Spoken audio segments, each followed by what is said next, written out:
آج ہم سبق اخلاق حسنہ کی پڑھائی کریں گے۔ اس کے مصنف ہیں مولانا شبلی نعمانی اور یہ سیرت کا ایک سبق ہے۔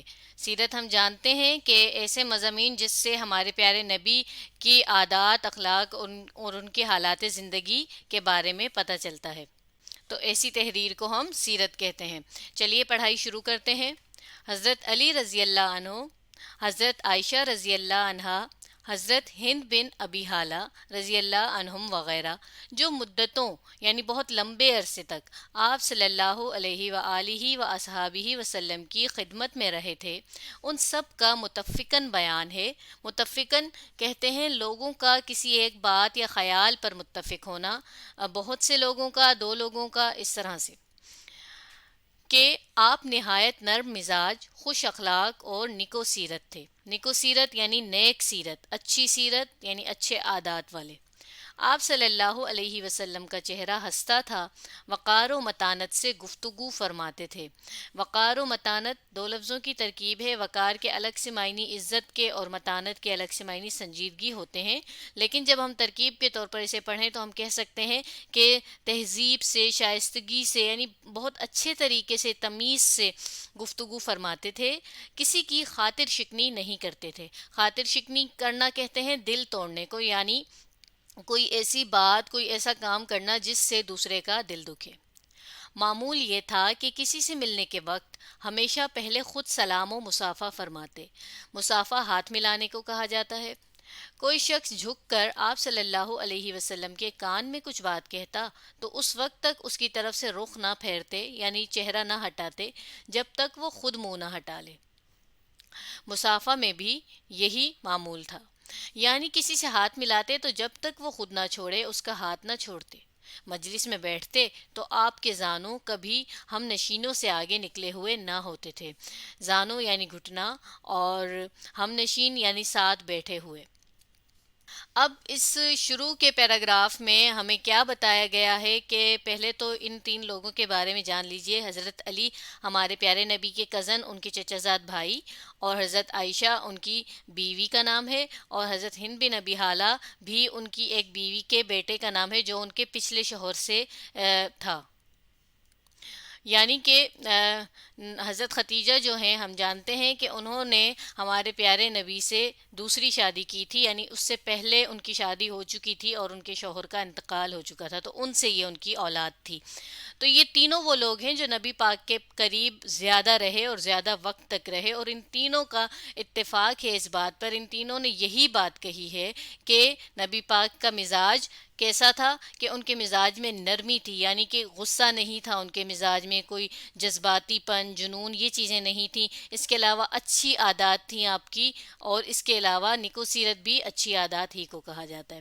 پھر ساتھ بتایا جا رہا ہے کہ آپ صلی اللہ علیہ وسلم بات کس طرح سے کرتے تھے، یعنی بہت ہی سنجیدگی اور تمیز کے ساتھ، اور اس کے علاوہ آپ کا چہرہ ہر وقت مسکراتا ہوا سا محسوس ہوتا تھا، اور باتوں میں یہ خیال بہت زیادہ رکھتے تھے کہ ان کی کسی بات سے کسی کو برا نہ لگ جائے، ان کا دل کسی کا نہ دکھ جائے۔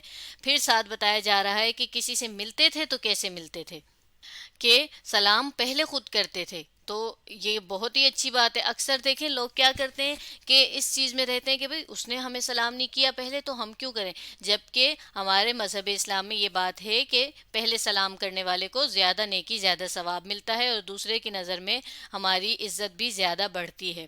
اور مصافحہ یعنی ہاتھ بھی ملاتے، اور پھر ساتھ ہی یہ بھی بتایا جا رہا ہے کہ کسی کی بات سنتے تو کیسے سنتے۔ اب دیکھیں کان میں کوئی بات کہتا ہے تو کان میں کوئی بات کہنے کا مقصد یہ ہوتا ہے کہ وہ بات ان دونوں کے درمیان ہی رہے، کہ کوئی تیسرا نہ سن پائے یا نہ سنے۔ تو اس طرح سے جب ان سے کوئی بات کرتا تو وہ کیا کرتے کہ جب تک اس شخص کی بات پوری نہ ہو جاتی کبھی بھی اپنا چہرہ ایسے ہٹا نہ لیتے، کیونکہ اس سے کیا ہوتا ہے کہ اگر ہم ایسا کر لیں دوسرے کو ایسا محسوس ہوتا ہے کہ شاید ہم نے اس کی بات کو اتنی اہمیت ہی نہیں دی، یا ہماری نظر میں اس کی بات کی کوئی اہمیت نہیں ہے۔ پھر تیسری چیز کیا، چوتھی چیز کیا بتائی جا رہی ہے کہ ہاتھ ملانے میں بھی ان کا یہی طریقہ تھا کہ جب تک ہاتھ ملانے والا خود ہاتھ نہ چھوڑے تو اس کا ہاتھ خود سے نہیں چھوڑ دیتے تھے. تو یہ بھی دوسرے سے اخلاص سے محبت سے پیش آنے کی ایک نشانی ہے. اور پھر پانچویں بات جو ہمیں بتائی گئی ہے وہ یہ بتائی گئی ہے کہ جب کہیں پر اپنے جو ہے ساتھ بیٹھے ہوئے ان کے جو لوگ ہوتے تھے ان کے ساتھ اگر وہ بیٹھتے تھے تو اپنے آپ کو نمایاں نہیں محسوس کرواتے تھے کہ میں تو ان سے جو ہے اچھا ہوں، یا میں ان کا لیڈر ہوں، یا میں ان پر حکمرانی کرنے والا ہوں، یا میں ان سے بڑا ہوں. کسی بھی طرح سے اپنے آپ کو الگ یا نمایاں نہیں محسوس کرواتے تھے. بلکہ دیکھیے یہاں کیسے بتایا گیا ہے کہ کیسے بیٹھتے تھے سب کے درمیان، کہ ان کے گھٹنے دوسروں کے گھٹنوں سے بالکل ملے ہوئے ہوتے تھے. اکثر نوکر چاکر لونڈی، لونڈی بھی غلام یا نوکر ہی کو کہا جاتا ہے. غلام خدمت اقدس، خدمت اقدس، اقدس کہا جاتا ہے بہت زیادہ پاک کو. اور خدمت اقدس سے مراد ہے نبی پاک کی کے پاس ہونا، آنا یا رہنا وغیرہ. میں پانی لے کر آتے کہ آپ صلی اللہ علیہ وسلم اس میں ہاتھ ڈالیں تاکہ متبرک ہو جائے.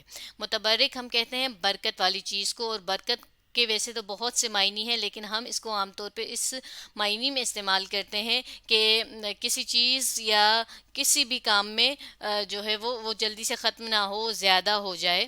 جاڑوں کا دن یعنی سردیوں کا دن اور صبح کا وقت ہوتا، تاہم آپ صلی اللہ علیہ وسلم کبھی انکار نہ فرماتے. اب یہ ان کے اچھی عادات، اچھے اخلاق کا، ان کی نرمی کا جو ہے ایک اور پہلو ہمیں چھوٹے سی بات سے بتایا گیا ہے کہ لوگ جو ان کے کون تھے، نوکر تھے جو ان کے کام کیا کرتے تھے، ان وہ اگر آتے ان کے پاس اور ان کو کہتے کہ سردیوں کے وقت میں صبح سویرے پانی کتنا ٹھنڈا ہوتا ہے، تو ان کو کہتے کہ اس میں ہاتھ ڈال لیں تاکہ یہ پانی جلدی سے ختم نہ ہو، زیادہ ہو جائے. تو یہ ان سے محبت کا، عقیدت کا ایک طریقہ تھا جو اس وقت لوگ کیا کرتے تھے. تو نبی پاک انہیں کبھی منع نہ کرتے کہ بھئی سردی ہے یا میں نہیں ہاتھ ڈال رہا، بلکہ نرمی سے انہیں کبھی بھی منع نہیں کرتے بلکہ ایسا کر لیتے. ایک دفعہ نجاشی کے ہاں سے ایک سفارت آئی. نجاشی ایک لقب کا نام ہے، اور یہ لقب ہوتا تھا حبشہ ملک کے رہنے والے ایسے بادشاہوں کا کہ جو ابھی مسلمان نہیں ہوئے تھے، تو انہیں ان کا یہ لقب ہوتا تھا نجاشی. کہ ہاں سے ایک سفارت آئی. سفارت کا لفظ بھی ایسا ہے کہ جو بہت سے معنی رکھتا ہے، اور یہاں پر آپ یوں سمجھ لیجئے کہ پیغام پہنچانے والا. جیسا کہ اب وہ پیغام پہنچانے والا کوئی ایک شخص بھی ہو سکتا ہے، بہت سے لوگ بھی مل کر کوئی پیغام دینے آ سکتے ہیں. اور اسپیشلی یہ لفظ یوز ہوتا ہے ایک ملک سے دوسرے ملک کوئی پیغام پہنچانا. وہ کسی چیز کے بارے میں ہو سکتا ہے، ایک بادشاہ کا دوسرے بادشاہ کو کوئی پیغام ہو سکتا ہے، کوئی دعوت ہو سکتی ہے، کچھ بھی کوئی اطلاع ہو سکتی ہے جو ایک ملک کا حکمران دوسرے ملک کے حکمران کو دیتا ہے، اور اس مقصد کے لیے یا کسی ایک شخص کو یا بہت سے گروہ کو بنا کر کوئی گروپ بھیجتا ہے وہاں. آپ صلی اللہ علیہ وسلم نے اس کو اپنے ہاں مہمان رکھا، اور خود بنفس نفیس مہمانداری کے، بنفس نفیس بھی خود ہی کو کہتے ہیں، کہ تمام کام انجام دیے. صحابہ رضی اللہ عنہم نے عرض کی کہ ہم یہ خدمت انجام دیں گے. ارشاد ہوا کہ ان لوگوں نے میرے دوستوں کی خدمت گزاری کی ہے، اس لیے میں خود ان کی خدمت گزاری کرنا چاہتا ہوں. صحابہ ہمارے پیارے نبی کے قریبی ساتھیوں کو کہا جاتا ہے. تو اب دیکھیے یہاں پر ایک چھوٹا سا واقعہ بتایا گیا ہے، اور وہ واقعہ بتایا گیا ہے کہ جب حبشہ ملک کی طرف سے ایک شخص آیا سفارت کے طور پر، سفارتی بن کر نبی پاک کے پاس، تو اب نبی پاک کے پاس تو کتنے زیادہ لونڈی، غلام اور نوکر چاکر ہوا کرتے تھے. اس کے علاوہ ہر جو ان کے ساتھی تھے، دوست تھے، وہ بھی بس ان کوششوں میں ہوتے تھے کہ کسی طرح ہمیں نبی پاک کوئی کام کہیں اور ہم کریں، یعنی اس قدر محبت اور عقیدت تھی سب کو ان سے. تو جب وہ مہمان آیا تو نبی پاک نے خود اس کی مہمانداری کی، اس کے سب کام، اس کی مہمانی خود کر رہے تھے. جب یہ دیکھا تو اصحاب نے کہا کہ ہم یہ خدمت کر لیتے ہیں، ہم سے یہ کام کروائیے. لیکن نبی پاک نے کہا کہ نہیں. وہ کیوں انہوں نے ایسا کہا؟ کیونکہ جب نبی پاک نے مذہب اسلام کی تعلیم شروع کی اور ابھی بہت زیادہ لوگ مسلمان نہیں ہوئے تھے، جو تھوڑے سے لوگ ہوئے تھے ان کو تکلیف پہنچاتے تھے. کون سے لوگ؟ جو ابھی مسلمان نہیں ہوئے تھے مکہ میں نا، تو وہ انہیں بہت زیادہ مارتے، انہیں تکلیف پہنچاتے. تو نبی پاک نے انہیں یہ حکم دیا کہ آپ لوگ سب یہاں سے چلے جاؤ. کس طرف؟ حبشہ ملک کی طرف. تو وہ وہاں چلے گئے سب کے سب. جب وہ وہاں گئے تو وہاں کے جو بادشاہ تھے وہ بہت نرم مزاج تھے. انہوں نے ان سے پوچھا تم لوگ کس مذہب سے تعلق رکھتے ہو، کون ہو، یہاں کیوں آئے ہو. تو انہیں جب پتہ چلا کہ یہ نبی پاک کے ماننے والے ہیں کچھ، تو انہوں نے ان کے ساتھ بڑا اچھا سلوک کیا تھا. یعنی بے شک وہ اس وقت مسلمان نہیں ہوئے تھے، لیکن بادشاہ بہت نرم مزاج تھے اور انہوں نے ان کے ساتھ نرمی کا معاملہ فرمایا اور ان کے ساتھ اچھی طرح سے پیش آئے، ان کی اچھی میزبانی کی. تو وہی بات یاد رکھتے ہوئے نبی پاک نے بھی کہا کہ میرے دوستوں سے مراد وہی ہے کہ جن کو نبی پاک نے حبشہ کی طرف جانے کا کہا تھا، کہ ان کے ساتھ ان کے بادشاہ نے اتنی اچھی طرح سے وہ پیش آئے تھے، تو میں بھی ایسے ہی پیش آؤں گا.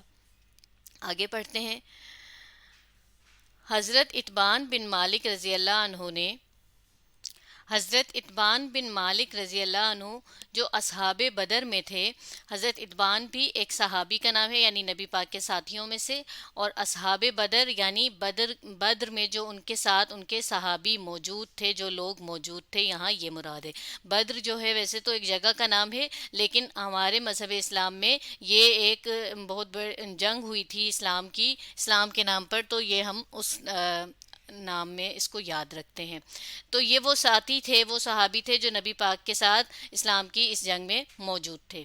ان کی بینائی میں فرق آ گیا تھا، یعنی ان کی نظر بہت زیادہ کمزور ہو گئی تھی. حضرت صلی اللہ علیہ وسلم کی خدمت میں آ کر درخواست کی کہ میں اپنے محلے کی مسجد میں نماز پڑھاتا ہوں، لیکن جب بارش ہو جاتی ہے تو مسجد تک جانا مشکل ہو جاتا ہے. اس لیے اگر آپ صلی اللہ علیہ وسلم میرے گھر میں تشریف لا کر نماز پڑھ لیتے تو میں اسی جگہ کو سجدہ گاہ بنا لیتا. سجدہ گاہ یعنی سجدہ کرنے کی جگہ، عبادت کرنے کی جگہ. دوسرے دن صبح کے وقت آپ صلی اللہ علیہ وسلم حضرت ابو بکر کو ساتھ لے کر ان کے گھر گئے. حضرت ابو بکر بھی صحابی کا نام ہے، نبی پاک کے ساتھیوں میں سے ان کے جو ہے بہت اچھے گہرے دوست. اور دروازے پر ٹھہر کر اذن مانگا، یعنی اجازت مانگی. اندر سے جواب آیا تو گھر میں تشریف لے گئے اور دریافت فرمایا، یعنی کہ پوچھا کہ کہاں نماز پڑھوں. جگہ بتا دی گئی. آپ صلی اللہ علیہ وسلم نے تکبیر کہہ کر 2 رکعت نماز ادا کی. نماز کے بعد لوگوں نے کھانے کے لیے اصرار کیا، یعنی کھانے کے لیے انہیں بہت زیادہ کہا کہ بھئی رکو، کھانا کھا کے جائیے گا. اس طرح سے محلے کے تمام لوگ کھانے میں شریک ہوئے. اب اس میں ہمیں پہلا واقعہ، پہلی بات تو یہ بتائی گئی ہے کہ جیسا کہ مذہب اسلام میں ایسا ہے کہ مردوں کو جو فرض نمازیں ہیں وہ مسجد ہی میں جا کر پڑھنا لازمی ہے. لیکن اگر کوئی بہت زیادہ معذوری ہے، جیسا کہ کوئی چل نہیں سکتا، کسی کے ہاتھ نہیں ہے، یا کوئی بھی ایسا مسئلہ کہ جس کی وجہ سے وہ مسجد تک نہیں جا پاتا، تو اس کے لیے اپنے گھر میں ہی ایک جگہ کو مخصوص کر کے اس پر فرض نمازوں کو پڑھنا قبول کیا جائے گا. تو اب یہ کون تھے کہ ان کی نظر اتنی زیادہ کمزور تھی کہ مسجد تک نہیں جا پاتے تھے، تو پھر کیا انہوں نے نبی پاک سے کہا کہ میرے گھر پر آ کر جو ہے کوئی ایسی جگہ پر سجدہ کر لیجئے تاکہ میں اسی جگہ کو پھر سجدہ کی جگہ بنا لوں. ایک بات تو ہماری یہ ہمیں پتہ چلی. اور دوسری بات یہ بتائی گئی کہ دیکھیں نبی پاک کیسے کسی کی دعوت کو قبول کرتے تھے، اور اگر اس دعوت میں ضرورت بھی شامل ہے، یعنی ان کو ضرورت تھی نا کہ نبی پاک آئیں گے تو پھر اس کے بعد ہی یہ کام ہو پائے گا، تو اس ضرورت کو پورا کرنے کے لیے نبی پاک فوراً ہی، یعنی کہ ان کی دعوت کے فوراً بعد ہی ان کے گھر چلے گئے. تیسری اہم بات دیکھیں کہ اس میں یہ بتایا گیا کہ کسی کے گھر جاتے تو پہلے اجازت مانگتے. نبی پاک جو اس وقت حاکم تھے، بادشاہ تھے، ان کو اس چیز کی ضرورت نہیں تھی. وہ چاہتے تو اپنی حکمرانی، اپنے وہ لیڈر ہونا، وہ سب ظاہر کر سکتے تھے، لیکن کیسے انہوں نے اچھے اخلاق کی، اچھی عادتوں کا ثبوت یہاں اس تیسری عادت سے دیا، تیسری بات سے بتایا. اور چوتھی بات یہ کہ یہاں پر پھر وہی دعوت والی بات ہے کہ جب لوگوں نے بہت زیادہ کہا تو پھر وہ لوگوں کے کھانے میں بھی شریک ہوئے. یہ نہیں فرق کیا کہ یہ عام لوگ ہیں اور میں خاص ہوں، ایسا کوئی فرق انہوں نے محسوس نہیں کیا. تو اس طرح اس واقعے میں ہمیں نبی پاک کے اچھی عادات کی یہ 4 باتیں معلوم ہوئی. ابتدائے ہجرت، یعنی ہجرت کے شروع کے دنوں میں. ہجرت عام طور پر کہا جاتا ہے ایک جگہ سے دوسری جگہ منتقل ہونے کو، اپنا سب کچھ چھوڑ چھاڑ کر بھی. تو یہاں پر مراد ہے مکہ سے مدینہ کی طرف ہجرت. خود حضرت صلی اللہ علیہ وسلم اور تمام مہاجرین انصار کے گھر میں مہمان رہے تھے. مہاجرین مہاجر کی جمع ہے، اور مہاجر کہتے ہیں ہجرت کر کے آنے والے کو، اور انصار کہا جاتا ہے ان مسلمانوں کو کہ جنہوں نے مدینے میں نبی پاک کی مہمانداری کی تھی جب وہ مکہ چھوڑ کر وہاں گئے تھے، اور ان کے ساتھیوں کی بھی مہمانداری اور ان کا اچھا خیر مقدم کیا تھا، ان کی مہمان نوازی کی تھی. 10 آدمیوں کی ایک ایک جماعت ایک ایک گھر میں مہمان اتار دی گئی۔ مقداد بن الاسود رضی اللہ عنہ کہتے ہیں، یہ بھی صحابی کا نام ہے، کہ میں اس جماعت میں تھا جس میں خود حضرت شامل تھے، یعنی 10 میں 10 آدمی ایک ایک گھر میں گئے تھے نا، تو حضرت مقداد بھی ان 10 آدمیوں میں شامل تھے جن کے ساتھ نبی پاک تھے جس جماعت میں، یعنی ایک ہی گھر میں جن 10 لوگوں کو ٹھہرنا تھا۔ گھر میں چند بکریاں تھیں جن کے دودھ پر گزارا تھا۔ دودھ دوہ چکتا تو سب لوگ اپنے اپنے حصے کا پی لیتے اور آپ صلی اللہ علیہ وسلم کے پیالے میں چھوڑ دیتے۔ ایک شب کا واقعہ ہے کہ حضرت کی تشریف آوری میں تاخیر ہو گئی، یعنی دیر ہو گئی۔ لوگ دودھ پی کر سو رہے۔ آپ نے آ کر دیکھا تو پیالہ خالی پایا۔